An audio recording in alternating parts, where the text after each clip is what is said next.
Okay. Hey team, how you doing? Just wanted to make a quick video today to address something that's been going on in the market. Going on the market with our mindset. I know we talked about this last week in our meeting, but I wanted to bring to your attention how you can make high volume production in this market and not be scared of what people are talking about. Like, oh, there's interest rates happening, there's no inventory, there's no this, there's no that. The market flows up and down, and there's people actually doing a lot of business in this during this time. So what I want to do, for those of you guys who haven't met her, this is Shueye. Shueye is actually, how long have you been with this again, Shueye? A year. In January was a year. Okay, how long have you been licensed? This is what's interesting. For a year and 5 months. Okay, so then how many months were you not with this? 4 months. 4 months. Okay, so Shueye is actually came from us from a different company right down the street. She was 4 months without us.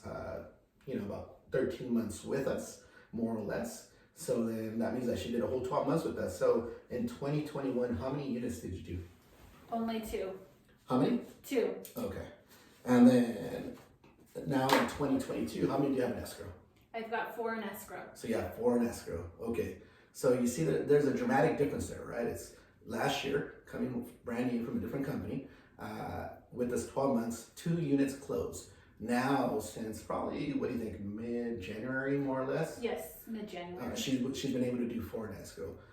Not only that, but how many live prospects or people that are, if you find them a house today, would buy a house?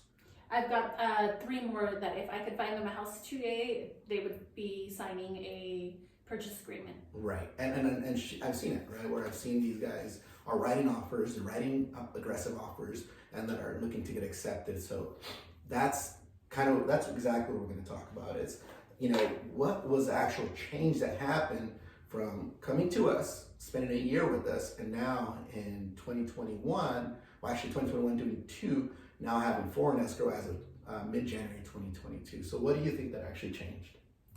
I'm putting in the work. I had a sit-down meeting with George, and we talked about what I could do to increase my business, what I was failing in, and it was really just putting in the work. So now I take an hour a day in the morning, and I make my phone calls, whether I'm following up with friends and family just to remind them I'm a realtor, let me know what I can help you with, or a quick even hi, how are you doing, to then following up with potential prospects that I have, clients that are already approved, and then following up to see if they have anyone that could benefit from my services as well.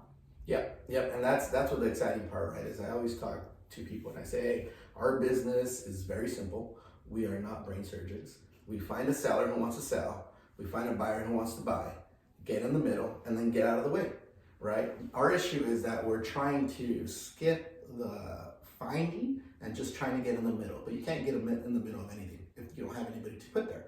So when Shueye came to me, actually, I don't know if you guys remember, but I had a pretty bad stint of COVID. I was out for probably about 5 weeks. So when I came back in the office, it had to be about January 17th. She was in here, a little frustrated. You looked, I'm not gonna lie. Absolutely. And that's why I beeline straight to her and asked her what the issue was. Like, hey, what's going on? Obviously, being part of the office, I care about what's happening, so I wanted to make sure you were okay. At that point, she was just frustrated with no business, right? Like, if I remember correctly, if you don't mind me sharing, Absolutely. She had mentioned she was actually going to be looking for a second job or another job and make this kind of like her second job. That was her first thought, right? So I said, and I think you had given a time frame of 30 or 60 days. Yes, it was about 60 days. Yeah, so she was going to give it 60 days before she went out and found another job. So my coaching, I guess you could say, the way I drive and try to push people is like, hey, well, make this like your real job, right? Because a lot of us believe that we get into this business to kind of come in and go out when we want, right? If we don't have to work for a week, we don't have to work for a week. Nobody's really going to hold us accountable. So what I suggested to her, because I was going to actually restart my business, I hadn't contacted anybody for 5 weeks. I hadn't been able to, barely stand up. So I said, hey, let's get together on Friday, bring a list of all the people that we talked to, bring your phone, and then we'll start calling and texting together. So that Friday, we got together and we placed, I think about 20 calls or something within an hour.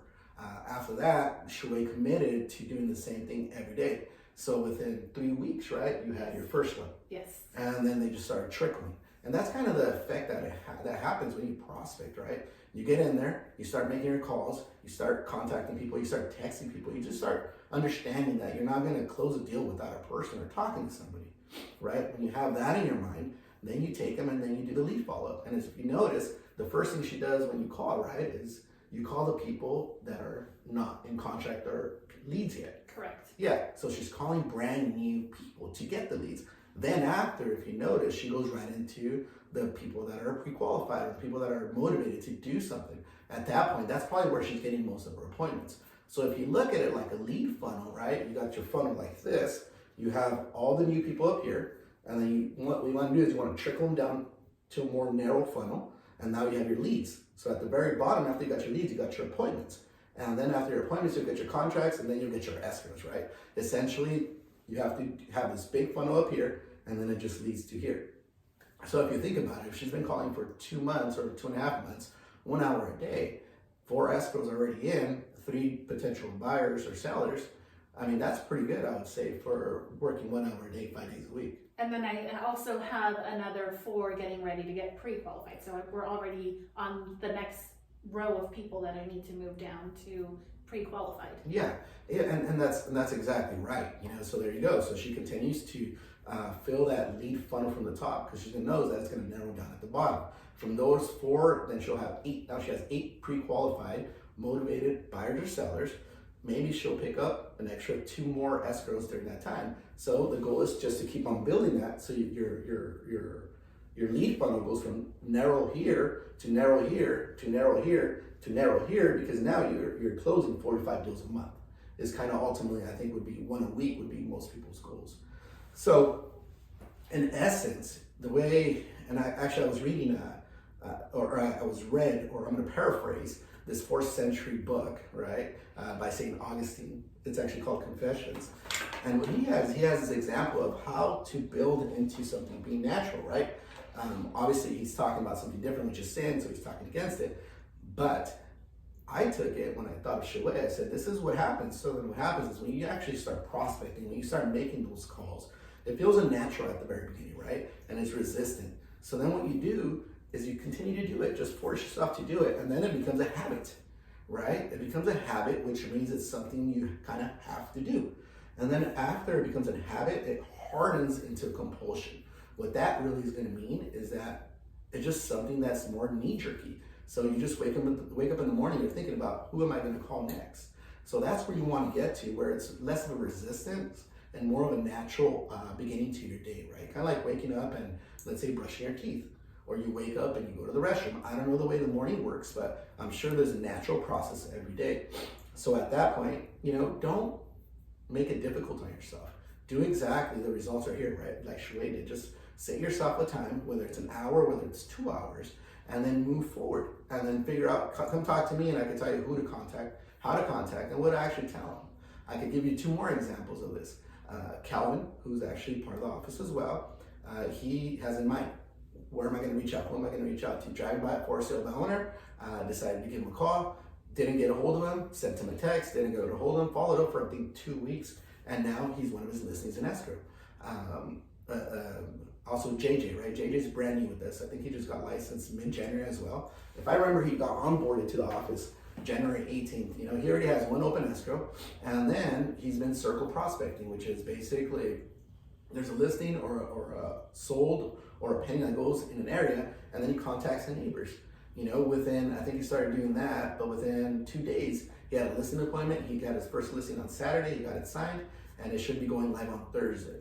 So does it work? Absolutely. All it's gonna take is your commitment and your consistency. That's really all it's gonna take. So Shueye, thank you for letting me tell your story. Like I said, I think it's super impactful, and I hope you guys have learned a little something and take it and really drive it. And if you have any questions, you know where to find me. Obviously, this is my office and my door's open.